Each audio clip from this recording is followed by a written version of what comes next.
김성환의 시사야.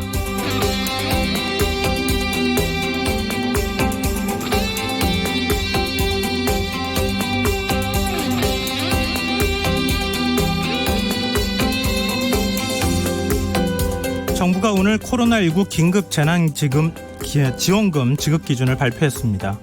지난달 낸 건강보험료를 기준으로 소득 하위 70% 가구에게 지원금을 주기로 한 건데요. 정부는 국민 대다수가 건강보험에 가입돼 있다는 점에서 대상자를 빠르게 선정할 수 있다는 입장이지만 일부 논란도 제기되고 있습니다. 지역가입자의 경우 직장가입자와는 달리 소득 이외의 재산, 그러니까 주택, 토지, 자동차 같은 재산까지 고려해서 건강보험료가 부과되기 때문에 형평성 논란이 일 수 있고요. 또 건강보험이 재작년 소득을 기준으로 산정하기 때문에 코로나19 여파를 제대로 반영하기 어렵다는 우려도 나오고 있는 겁니다. 사실 코로나19 재난지원금은 시급히 편성해야 효과가 있기 때문에 형평성을 일일이 따지긴 어려운 것도 사실인데요. 선정 기준에 대한 큰 틀이 제시된 만큼 이제는 세밀한 정책 조율이 필요한 시점 같습니다. 정부는 최근 소득이 급격히 줄어든 소상공인과 자영업자 가구는 증빙을 거쳐 지원받을 수 있도록 제도를 보완할 방침인데요. 지금부터는 제도의 사각지대를 줄이는 일이 중요해 보입니다. 시사평론가 김소환입니다. 4월 총선이 12일 앞으로 다가오면서 여야의 선거운동이 본격화되고 있는데요. 이번 선거의 최대 승부처는 어디가 될지 잠시 후 공동정치구역에서 집중 분석해보겠습니다. 문재인 대통령이 오늘 4.3 특별법 개정안의 처리를 강조했는데요. 법안 처리가 늦어지는 이유는 무엇인지 더 깊이 있게 들여다보는 인터뷰 시간에 자세히 살펴보겠습니다. 김성환의 시사에는 청취자 여러분의 참여를 기다립니다. 오늘 방송 내용과 관련해 의견이 있으신 분들은 문자 보내주십시오. 당첨된 분들께는 모바일 상품권 보내드릴 텐데요. 참여하실 번호는 샵9730이고요. 짧은 문자는 50원, 긴 문자는 100원의 이용료가 부과됩니다. 콩 게시판을 통해서도 무료로 참여하실 수 있고요. KBS 1라디오 유튜브 채널을 통해서도 실시간으로 시청 참여하실 수 있습니다. KBS 1라디오 김성환의 시사야. 그럼 지금 시작하겠습니다.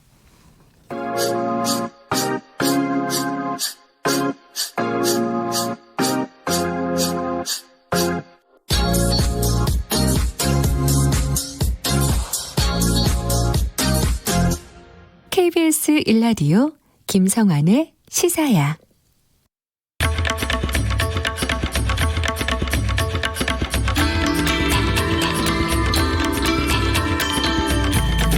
공동정치구역.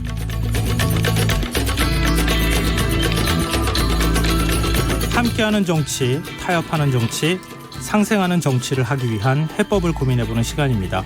시사야 금요정치토론 공동정치구역. 함께하실 두 분 패널 모시겠습니다. 동국대 정치외교학과 박명호 교수 모셨습니다. 안녕하세요. 안녕하세요. 용인대 통일대학원장인 최창렬 교수 자리하셨습니다. 네, 안녕하세요. 안녕하세요. 네, 이제 총선이 10일밖에 안 그렇습니다. 남았습니다. 네. 오늘도 뭐 시간을 보내다 보니까 벌써 이렇게 짧게 한 일주일 남짓 남았다고 해도 과언이 아닌데요. 미래통합당과 미래한국당, 더불어민주당과 더불어시민당은 공식 선거운동 첫날부터 지금 공동행동을 이어가고 있는데 참 모습이 쌍둥이 유세버스가 등장하는가 하면 정당 기호가 적힌 점퍼를 또 뒤집어 입는 그런 모습도 보였습니다. 이 두 분은 이런 이제 이른바 정당하고 그냥 정당하고 그냥 위성 정당 이 두 정당이 함께 선거운동하는 모습 어떻게 보셨습니까? 일단 이 미래그룹하고 더불어그룹이라고들 얘기를 하더라고요. 미래그룹과 네, 더불어민주당과 더불어시민당. 대기업 계열사 본 것도 아니고. 미래통합당과 미래한국당. 그리고 이제 성이 같으니까 미래, 더불어 이렇게 더불어 미래. 지금 말씀처럼 지금 뭐 어느 당입니까? 통합당이죠. 통합당, 미래통합당과 미래한국당이 이제 점퍼를 뒤집어 입어서 이제 그 같이 상징적 효과를 내려하는 이런 것들도 보이고. 근데 그게 이제 기호가 나오면 안 되기 때문에. 안 되니까 이제 그런 거예요. 선거법 위반을 좀 피하 보려는 건데 또 이제 버스에 대해 1호 해가지고 4월 15일이 총선거 날이니까 총선거일이니까 4월 15일이다. 그 앞에서 적혀 있어요. 자세히 보면. 네. 근데 이 15자만 보니까 1번은 지역구는 1번. 네. 그다음에 비례대표는 5번. 더불어 이제 시민당이죠. 네. 네. 참 이거 고소를 금치 못하겠어요. 한두 번 한 얘기가 아니고 많은 사람들이 그렇게 얘기하고 있고 여론조사에서도 이제 그런 얘기가 나오고 있는데 선관위가 좀 강력하게 제동을 걸 필요가 있다고 생각합니다. 이게 이제 선거법 규정에 따라서 이제 유권 해석이 때문에 달라지는 건데 현수막에다가 하는 건 또 안 되고 또 버스에다 하는 건 정당 업무용 버스는 안 되고 선거용 버스는 된다고 그러더라고요 또. 전 중앙선거관리위원회가 오늘 숫자 1과 5가 적힌 더불어민주당과 더불어시민당 쌍둥이 유세버스는 선거에 영향을 미치는 시설물이다 이렇게 네, 그렇게 판단을 얘기를 하고 했습니다. 시정을 또 요구했다고 네. 해요. 이게 참 이거 그러면 바꿔야 되는 건가요? 이 랩핑이라고 하나요? 보통 이런 거를? 아니 그러니까 일단 이제 선관위가 이건 선거법에 위반될 소지가 있다라고 유권해석을 내렸으니까 네. 이건 당연히 바꿔야 되는 것이고 바꾸지 않으면 이제 더 이상 다니지 말아야 되는 거죠. 누가 봐도 이제 뭐 1번 더불어민주당 5번 더불어시민당 찍어달라 이렇게밖에 안 보이는 거잖아요. 이제 그리고 1번 5번 그리고 게다가 지금 이제 선거일이 다가와도 당명을 아직도 헷갈려요. 당명을 이렇게 딱 적어놓지 않으면은. 이 입에 잘 안 붙거든요. 워낙 이름이 비슷해요. 열린 민주당도 과거에 열린 우리당도 있었잖아요. 네. 그러니까 아무리 정신을 똑바로 차려도 딱 적어놓지 않으면 실수를 하기 마련입니다. 그래서 전 항상 딱 적어놓고 시작하거든요. 이렇게. 그러니까 이게 무슨 일이냐면은 이런 식으로 선거를 지금 여야 가릴 거 없거든요. 이런 상황에서 선관위가 이번에 아까 1호라고 쓴 건 이제 제동을 걸긴 걸었는데 네. 앞으로도 이런 행태가 계속 될 거거든요. 지금. 뭐 전보 받고 있고 이렇듯이. 네. 이런 부분들은 앞으로 열흘 남짓 남았는데 선관위가 어쨌든 이런 부분을 막을 적극적인 행동이 필요하다고 생각합니다. 근데 지금 유세버스 민주당도 문제가 돼서 선관위에서 시정 요구했지만 그 원조는 또 미래통합당이에요. 그러니까 미래통합당도 똑같이 그 유세버스를 만들었다고 하더라고요. 그래서 그쪽에 계시는 분이 아니 왜 우리 따라하느냐. 우리가 며칠 더 일찍 했는데 이런 얘기도 지금 하고 있거든요. 그러니까 이제 이게 현실하고 그 법규하고 괴리가 이제 존재하는 거고 네. 이번 선거는 좀 더 그 괴리가 심해진 거죠.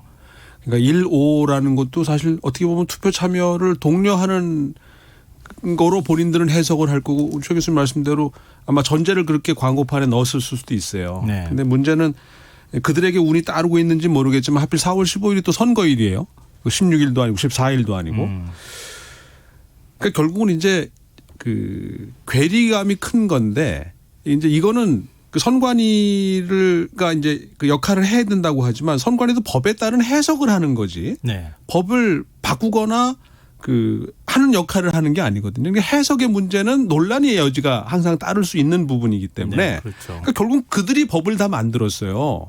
만든 분들이라고 이분들이 전부 선거법에 그렇죠. 관한은요. 국회에서 만드는 거니까요. 그런데 자기들이 만들어 놓고선 해석의 권한을 선관위가 갖고 집행을 하는 건데 해석의 여지가 있고 논란의 여지가 있는 주제들이에요. 네. 그죠? 그러니까 선관위는 계속 어떻게 보면은 그 규제 위주의 선거법이라든가 이런 그 행태 등에 대해서 나름대로 좀 그 개선을 하려 해도 결국 입법 과정이 완료돼야 선거법으로서 그게 이제 끝나는 것이고 네. 선거법 어떻게 보면 선관위는 그 선거법을 집행하는 기관인데 네. 그러니까 이제 결국은 선관위도 원치 않지만 정치적 논란의 그 이 대상이 될 수밖에 없는 상황인 거고 그 교육감 선거가 전 생각이 나더라고 이번 걸 보면서요. 그 지방선거 때 보면 교육감 선거는 정당 추천이 아니기 때문에 한데 대부분의 도시에서 대부분의 경우에 보면 주요 정당과 색깔이 같거나 네. 주요 정당과 거의 앞서거니 뒤서거니 유세를 합니다. 그러니까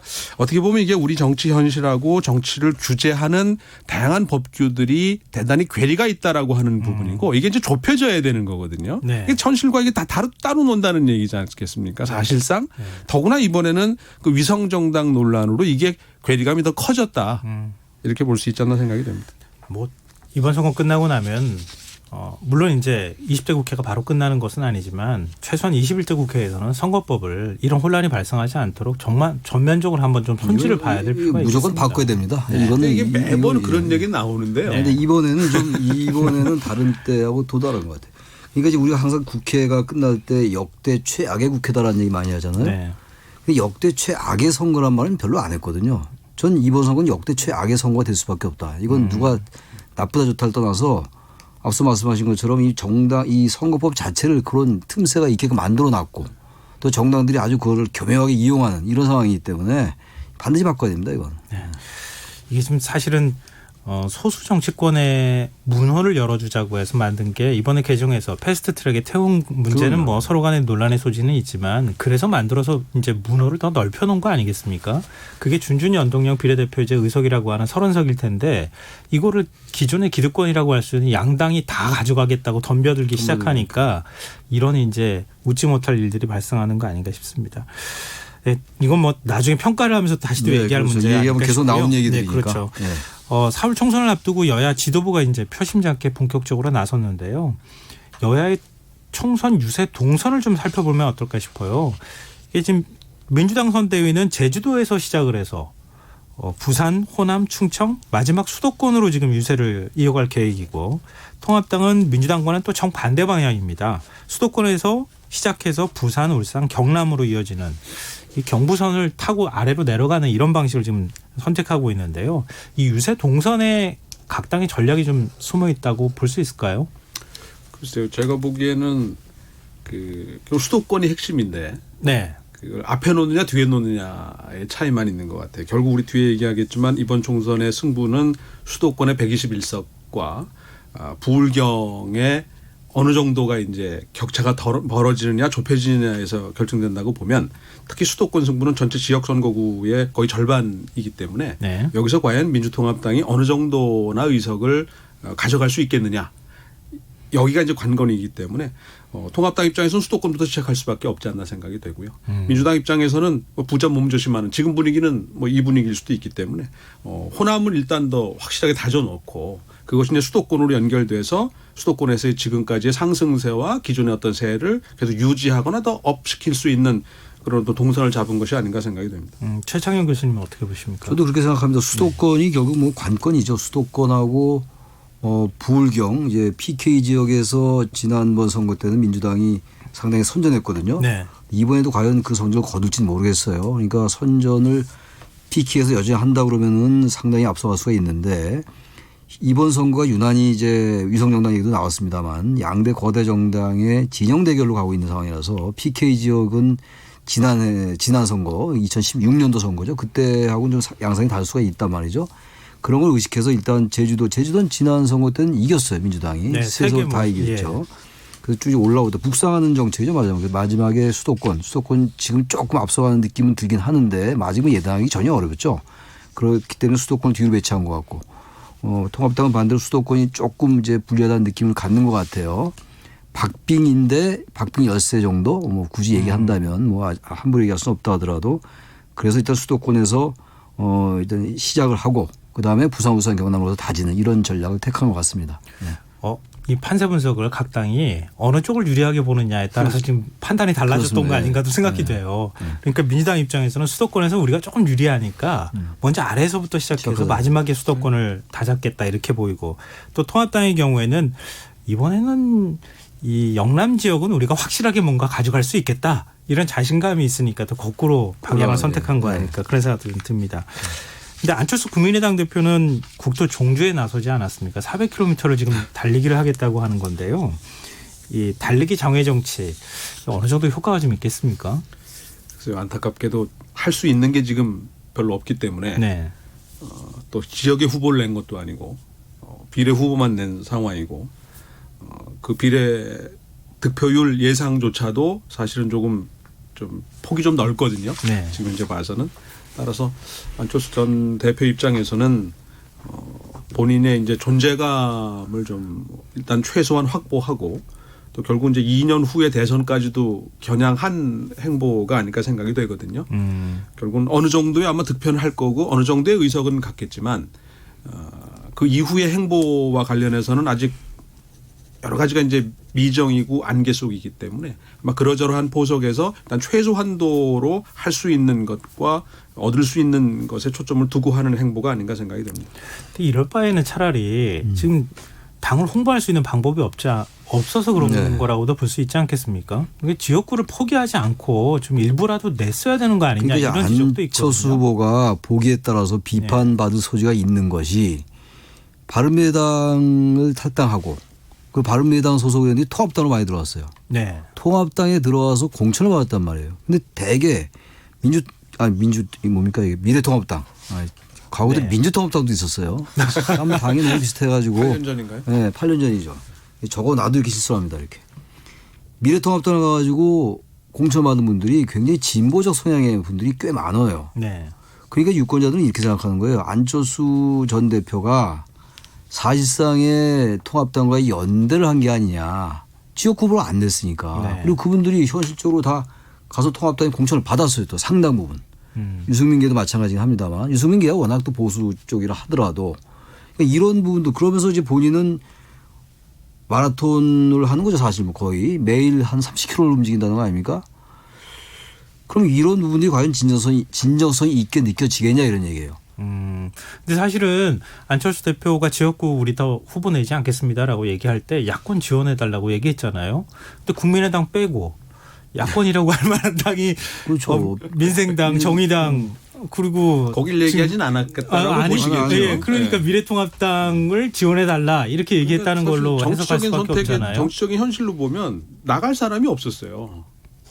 국민의당 이름으로 지역구를 사실상 네. 본인이 나간다 하도 사실 당선을 장담하기 어려운 상황이었고 나갔다가 정말 최악의 경우가 되면 자신의 정치적 생사 자체를 어떻게 보면 상당히 위험에 처할 상황이기 때문에 안전한 선택을 한 거고 지금 현재 어찌되었든 안철수 전 대표는 범보수의 차기 주자 중에 하나로 밖에 볼 수 없는 상황이고 아마 제가 보기엔 본인도 그 가능성을 두고 총선 결과를 본 이후에 어떤 행보를 하려는 그런 의미가 아닌가 생각이 듭니다. 근데 이 안철수 전 대표가 이번만이 아니에요. 2017년도 대선 때도 배낭 그 이제 이 장애 네, 120시간 정치를 동안 했죠. 배낭 메고 이렇게 걸어다니는 2018년도 서울시장 선거 때도 그렇게 뭐 이른바 뚜벅이 선거라고 네. 했단 말이에요. 뭐 이 자체를 나무랄 필요는 전혀 없는데 어떠한 분명한 어떤 메시지나 진정성이 있어야 되는데 아까 말씀드린 그 지역구 후보 안 낸 거라든지 또 대선을 지나치게 의식하는 것처럼 보이잖아요. 이게 지금. 그래서 정당이 이번에 위성정당들이 비판받는 이유가 지역구 후보 안 내고 비례로 냈기 때문에 그런 거 아니에요. 비례에만 냈기 때문에. 네. 당연히 하청 위성정당이고. 국민의당은 하청정당이나 위성정당은 아니지만 지역구 안 낸 건 똑같이 비판받아 마땅하다는 거예요. 그러면서 장애 정치라고 하면서 하루에 몇십 킬로씩 이동하면서 하는 이런 것들이 개인의 어떤 주목도를 높이거나 개인의 브랜드를 높이는 것 이외에 큰 의미를 부여할 수 없다. 그런 의미에서 이 장애 정치라는 게 큰 어떤 의미를 평가받기 어렵다는 겁니다. 네. 근데 뭐 지금 이제 그렇게 큰 주목을 아직까지는 받고 있는 것 네. 같아 보이지 않아서 어찌됐든 지역구를 안 내보내고 비례 의석을 얻어야 되는 상황이지 않습니까? 근데 지금 현재 그렇게 여론조사상으로는 많은 쏙 지지가 그렇게 나온 높지가 것 않죠. 같아 보이진 않아요. 그래서 아슬아슬 경계선 정도에서 조금 더 뭐 좀 올라가는데 그렇다고 해서 10% 이상 넘어가기는 좀 어려운. 쉽지 않아 보이는. 앞으로 어떻게 몸으로 보여주고 몸으로 글쎄요. 국민들한테 진정성을 보여줬을 때 어떤 지지율 상승 효과가 나타나는지는 조금 좀 지켜봐야 되는 대구 상황이 의료봉사 때는 좀 그래도 어제 주목을 좀 받았는데. 그 사진을 쓰시는 네. 것 같은데요. 네. 근데 지금 이 매일 이동하는 거 이건 아직까지는 그렇게 큰 효과는 없어 보이긴 합니다. 두고 봐야 되겠죠. 공동체에 기여하는 여러 가지 방법이 있을 수 있는데 그 자기가 가장 잘할 수 있는 방법으로 기여하는 게 가장 사람들로부터 큰 평가를 받고 있다는 뜻이 아닌가 싶어요. 네. 알겠습니다. 한번 어떻게 지지율이 움직일지는 좀 지켜보겠습니다. 자, 이제 격전지 얘기를 좀 오늘 중심으로 좀 해봤으면 좋겠는데요.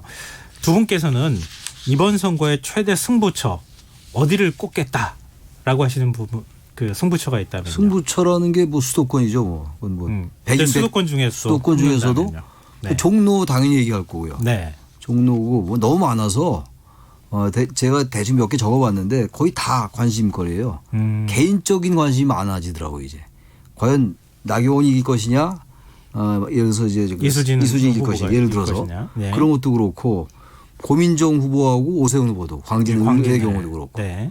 또 동대문 의뢰의 경우도 민병두 의원이 나왔잖아요. 무소속으로. 근데 이혜훈 의원은 또 서초에서 글로 갔어요. 그리로 네. 동대문 글로. 네.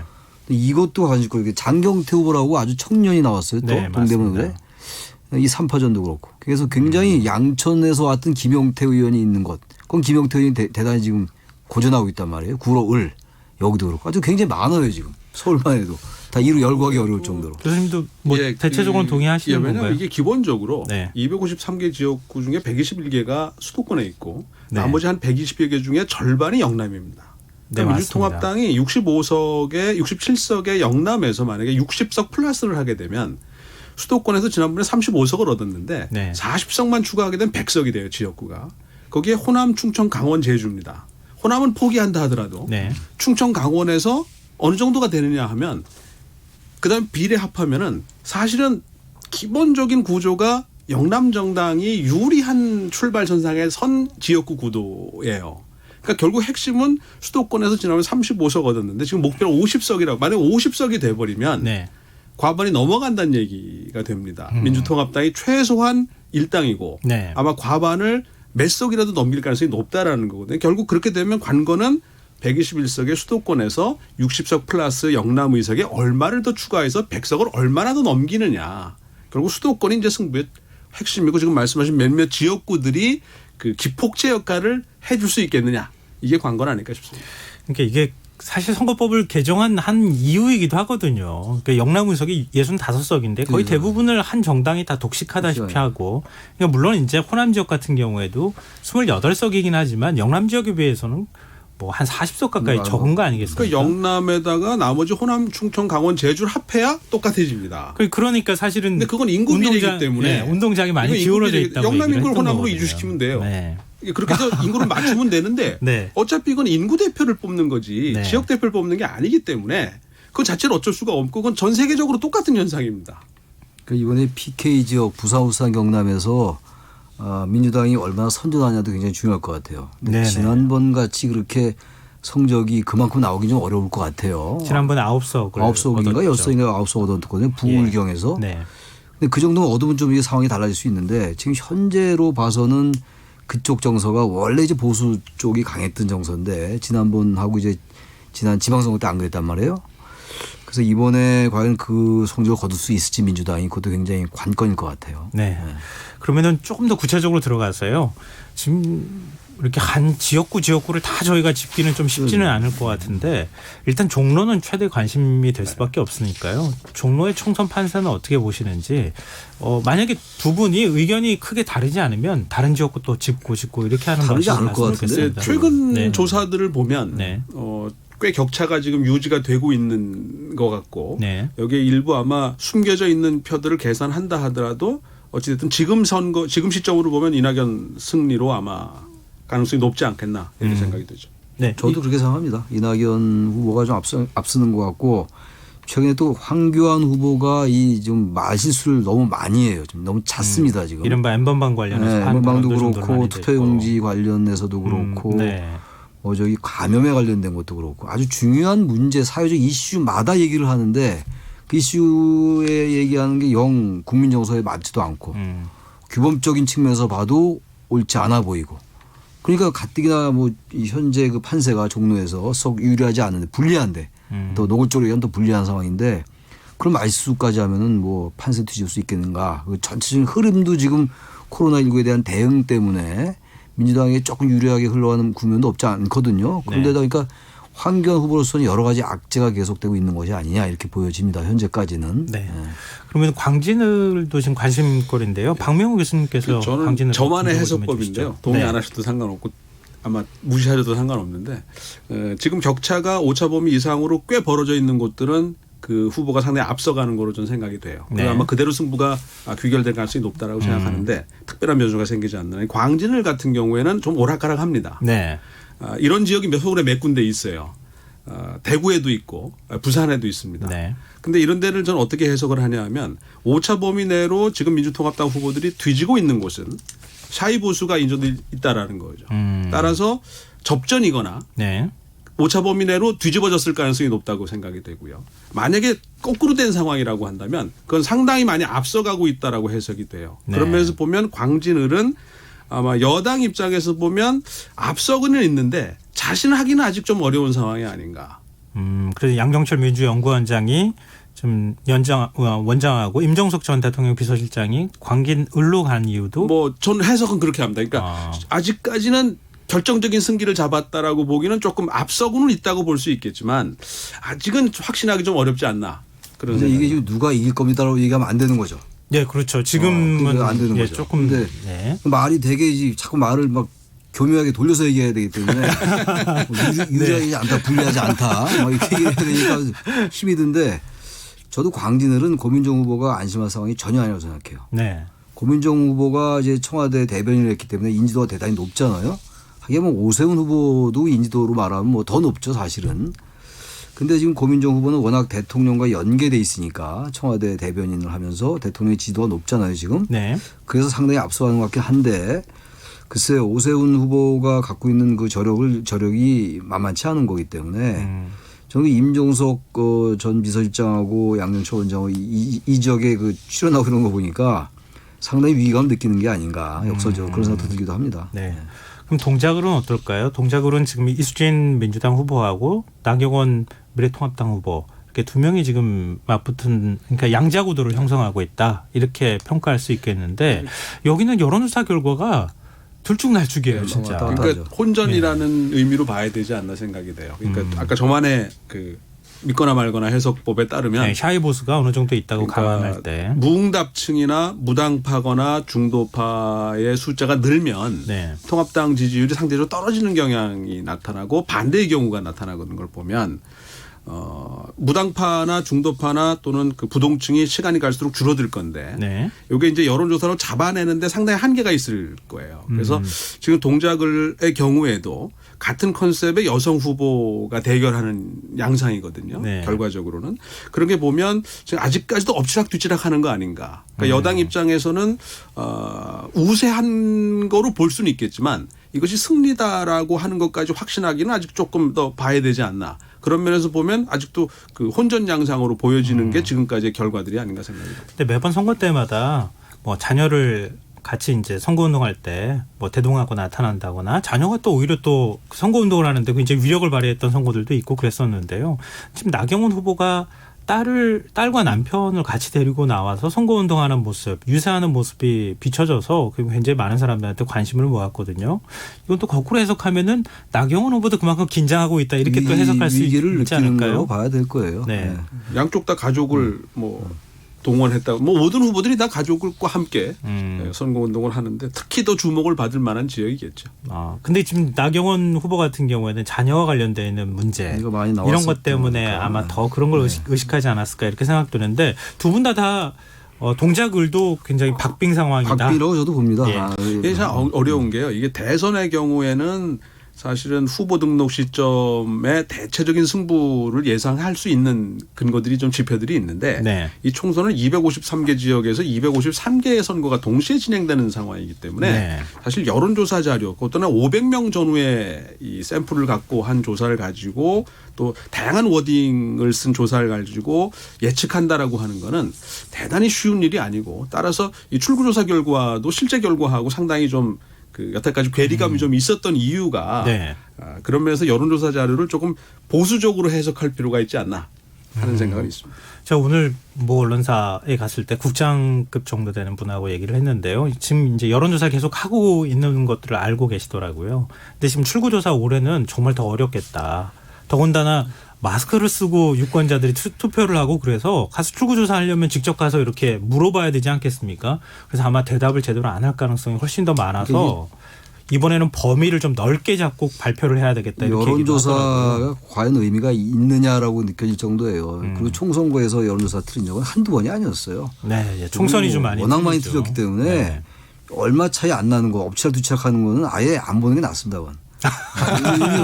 그래도 굉장히 공들여서 하는 조사인데요. 돈 많이 들어가는 겁니다. 근데 네. 압도적으로 앞서가는 거는 그리로 갈 가능성이 높은데 상당히 차이가 약간씩 나는 거는 그건 정말 알기가 어렵습니다. 그리고 그 지역마다 어떤 지역은 그 지역의 이슈가 굉장히 강세인 지역이 있고 또 거대 담론이 지배하는 지역도 있고 그렇기 때문에 절대로 일률적으로 얘기하기 대단히 어렵습니다. 이제. 네, 맞습니다. 지금 여론조사가 뭐 수치가 서로 간의 조사기관마다 그럼요. 많은 차이가 있어서 지금 그걸 신뢰하기보다는 유권자 각각 개개인의 판단이 더 중요한 때다 이렇게 정리를 해야겠습니다. 지금 일단 다른 지역도 사실 궁금하긴 한데요. 두 분 모두 서울 수도권 지역, 특히 서울 지역의 판세가 굉장히 중요하다고 말씀하셨으니까 오늘은 상세한 이 격전지에 대한 얘기는 여기까지만 좀 하는 걸로 하겠습니다. 지금 여러분께서는 KBS 1라디오 김성환의 시사회를 듣고 계십니다. 금요일 정치토론 공동정치구역. 용인대 최창렬 교수, 동국대 박명호 교수 두 분 패널과 함께하고 있습니다. 이 후보 단일화 얘기를 좀 해봤으면 좋겠는데요.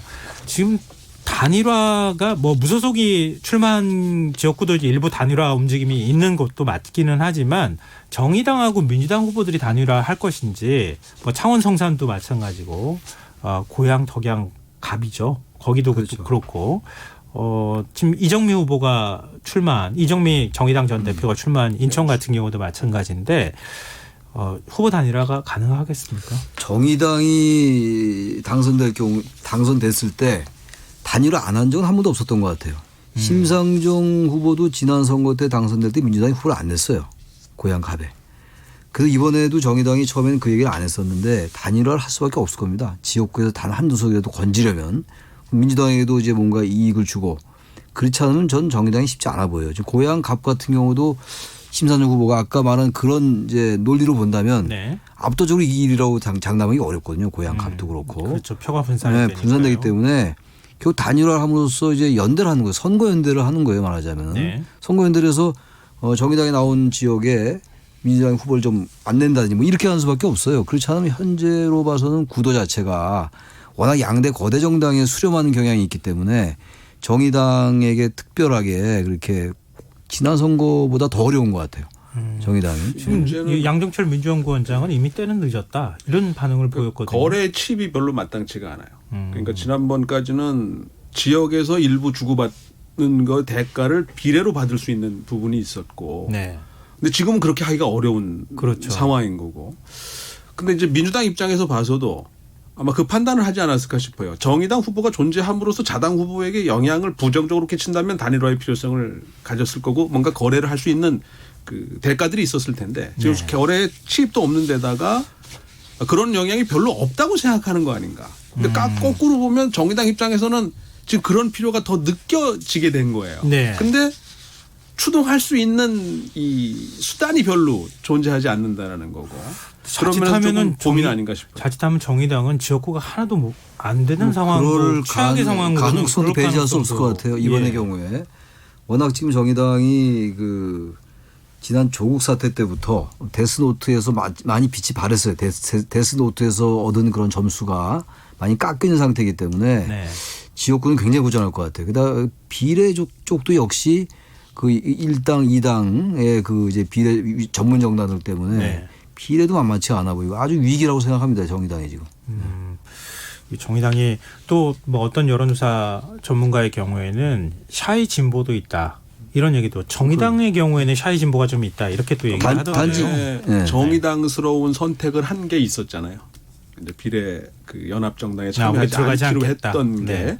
그나마 이제 정의당스러운 모습을 좀 지키는 계기가 돼. 그게 아마 이른바 샤이 진보의 가능성. 거기에 이제 대신 이제 열린민주당 때문에 네. 이게 전혀 생각하지 않았던 변수가 지금 나오면서 오히려 영향을 좀 받는 것일 수도 있는. 따라서 이른바 샤이 진보가 두 곳을 놓고 나름 고민하지 않을까.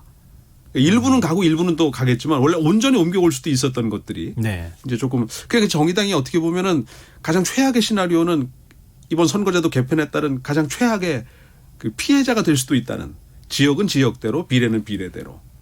뭐 가장 생각하기 싫은 시나리오겠지만. 단지 이런 건 있을 수 있어요. 지금 이제 선거 결과가 우리가 예상하지 못한 선거 결과를 많이 만들어냈거든요. 총선거가. 네. 그럼 대체로 그렇게 예상을 하는데 양대 거대 정당이 비례 정당에 대한 이 비판적 여론 이런 것 때문에 의외로 정의당이나 국민의당이 생각보다는 네. 비례에서 좀 의석이 나올 수 있다. 이른바 샤이 진보란 그런 관점에서 본다면 네. 저는 그럴 가능성 이건 좀 있는 것 같아요. 그럴 가능성들이. 워낙 지금 거대 정당들이 대단히 교만한 거거든요. 네. 1번, 5번 달고 이러고 말이죠. 우리가 다 싹쓸이 할 거다. 거의 이런 이제 그 기분으로 선거 운동을 하는 거 아닙니까? 근데 국민들은 오만한 걸 가장 싫어하거든요. 네. 정의당이 잘해서가 아니라 그런 점에서 볼 때 정의당이 마지막 기사회생할 수 있는 그런 기회는 거기서 한번 볼 수 있지 않을까 생각합니다. 네. 이것도 역시 투표함을 열어보지 않는 한 저희가 장담하기 이제 어려운 상황이어서요. 자, 그러면은 이제 4월 총선이 12일 이제 열흘 남짓 남았다고 해도 과언이 아닌데요. 이 앞으로 지금까지 이제 구도는 쭉 같이 구도 전반적인 구도하고 또 지역 격전지나 이런 것까지 같이 해서 말씀을 해주셨는데 이제 남은 기간 변수가 굉장히 중요하지 않겠습니까? 이렇게 지금 사실 깜깜이 선거라고 할 정도로 유권자들의 표심을 지금 단정적으로 말하기가 굉장히 어려운 상황 아니겠습니까?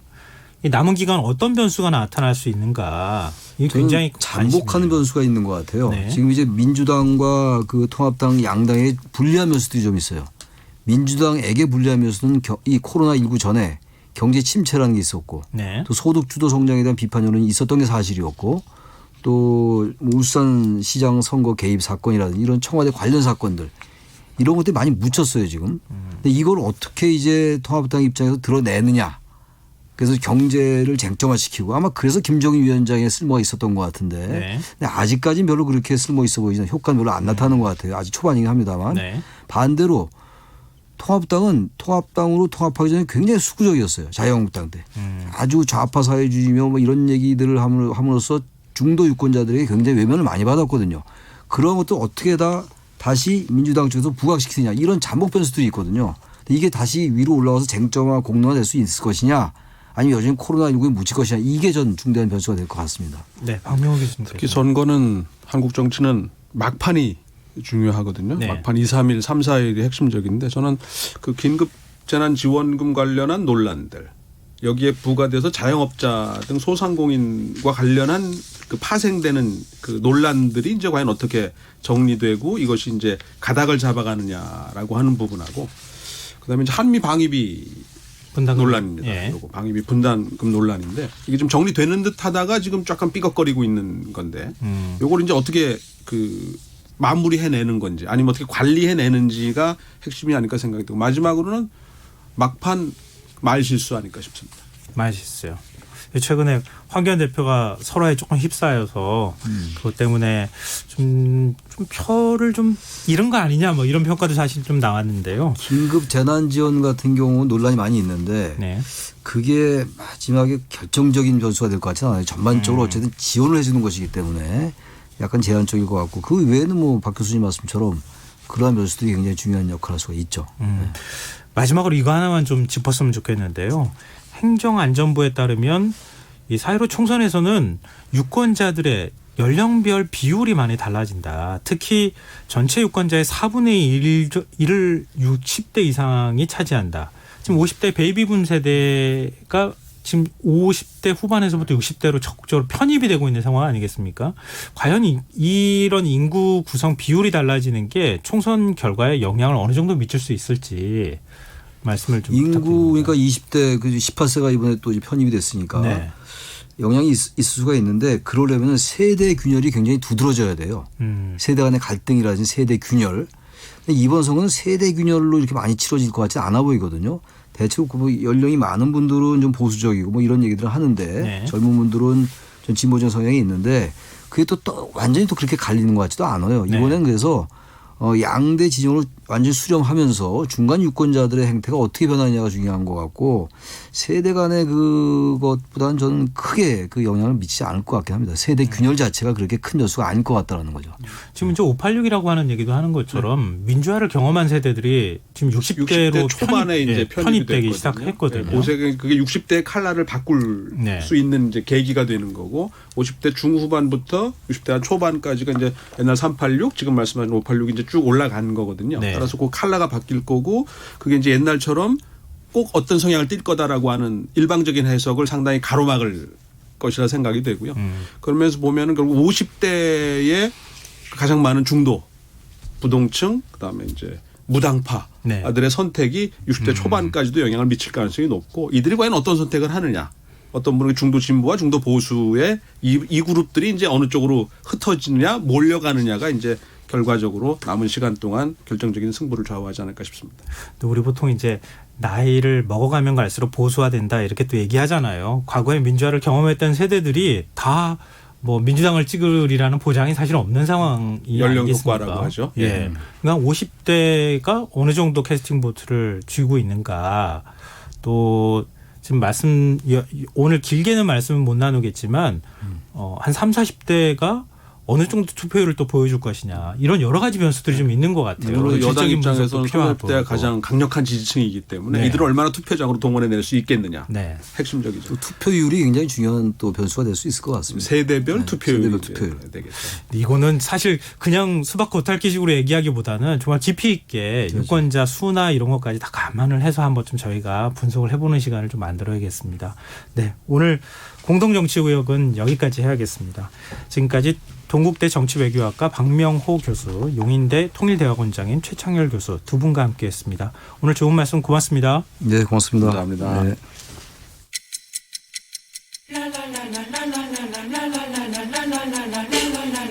바쁜 당신을 위해 준비된 밤 시사야 시사평론가 김성환과 함께합니다.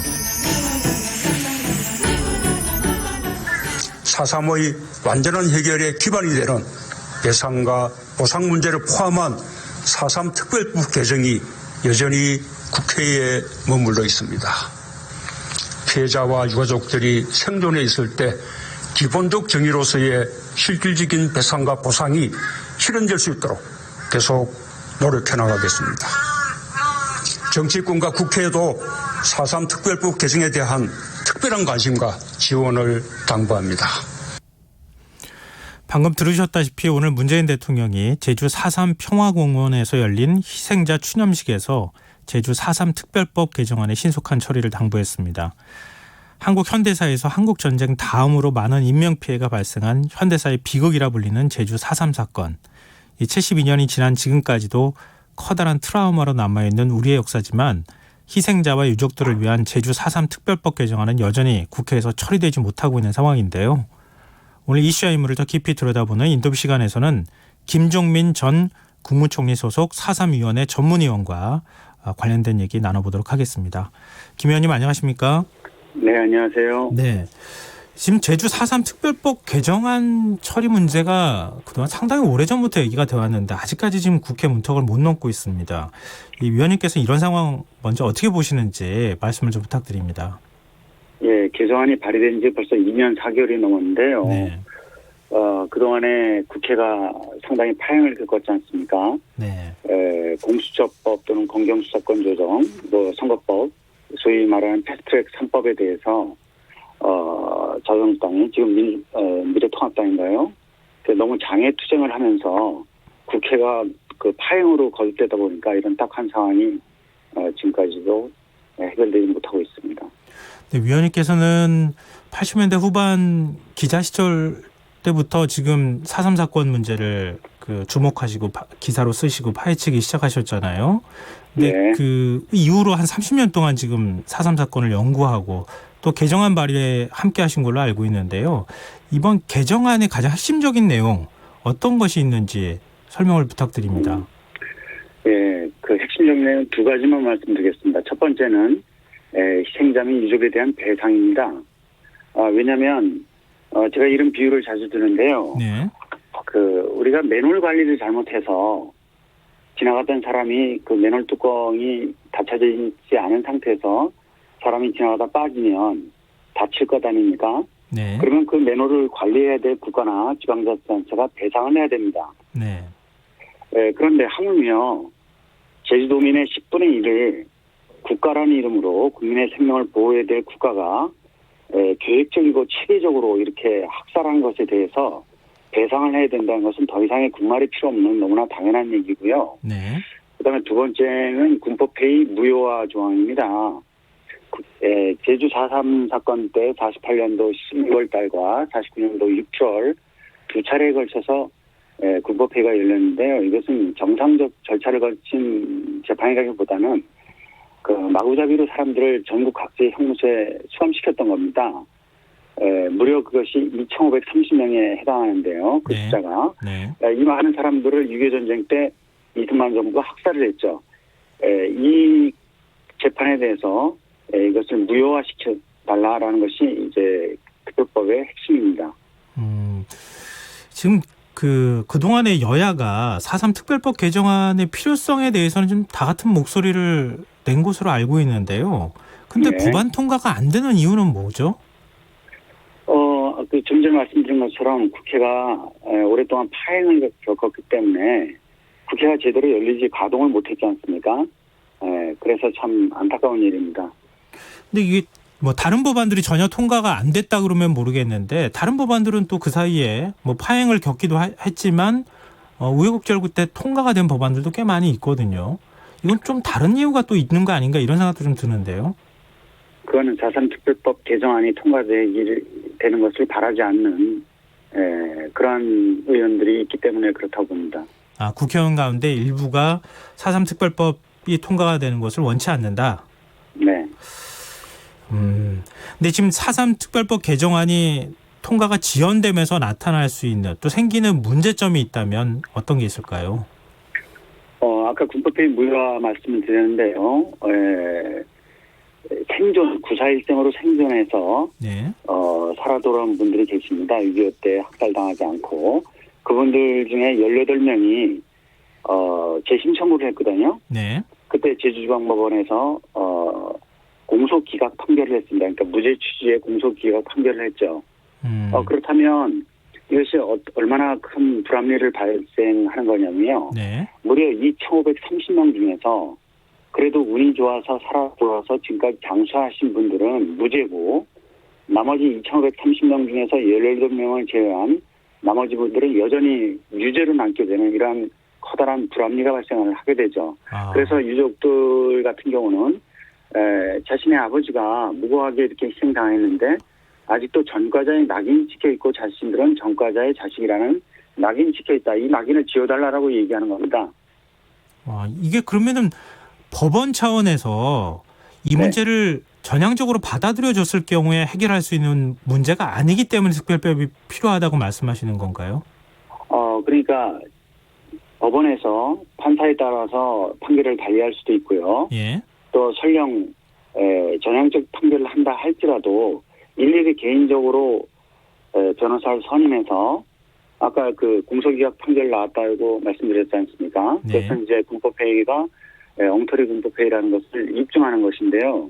이것을 개인적으로 전부 변호사 선임해서 할 수도 어려운 노릇이고 또한 가족이 전멸하는 바람에 재심 청구를 아예 하지 못하는 분들도 부지기수거든요. 네.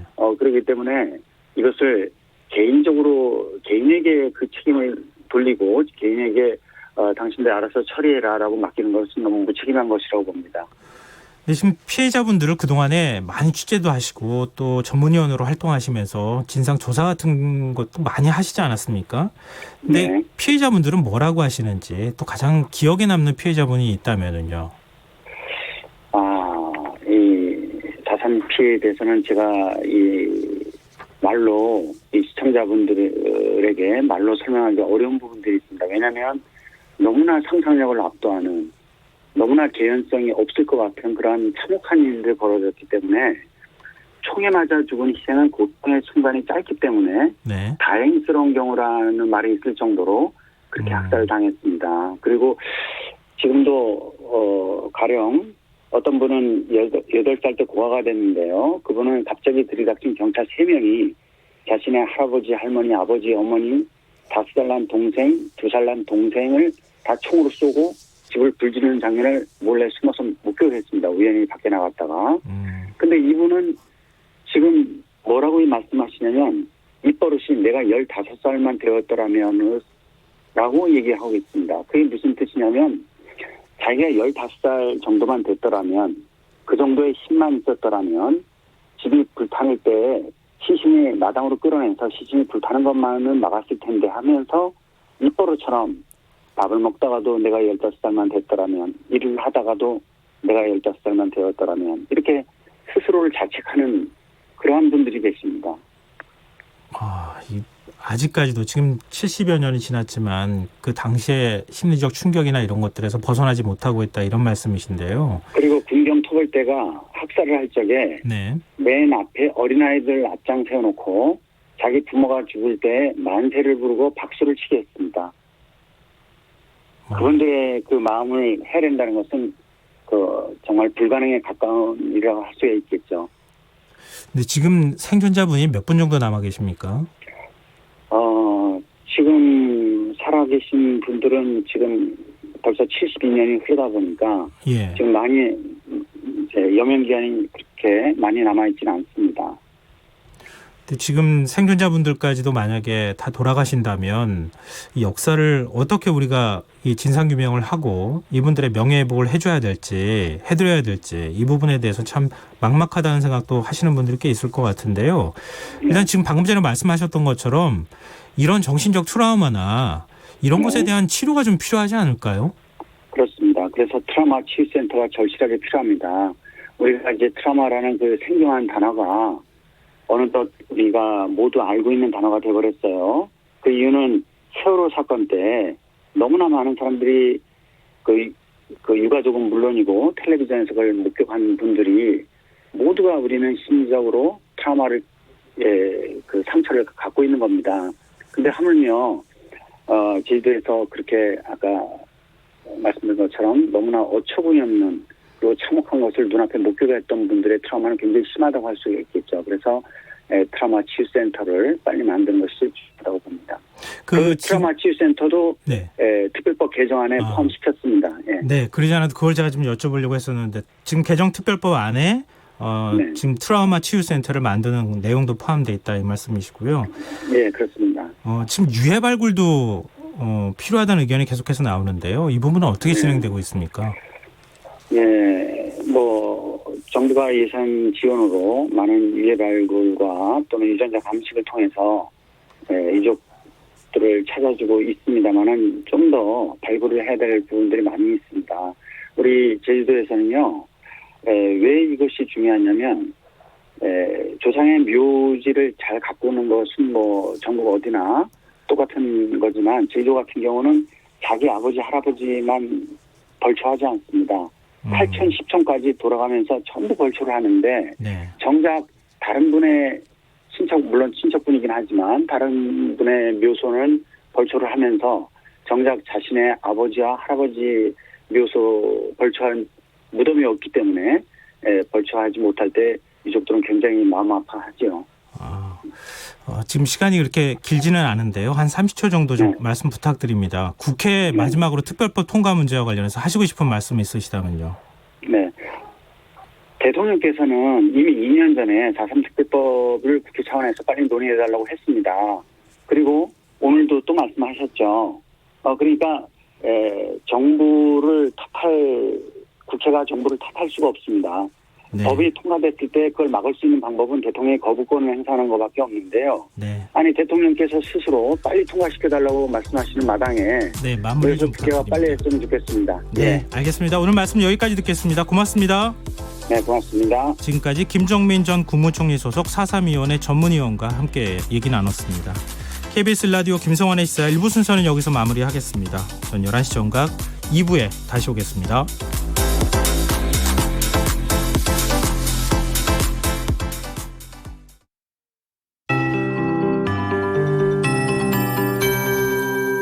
KBS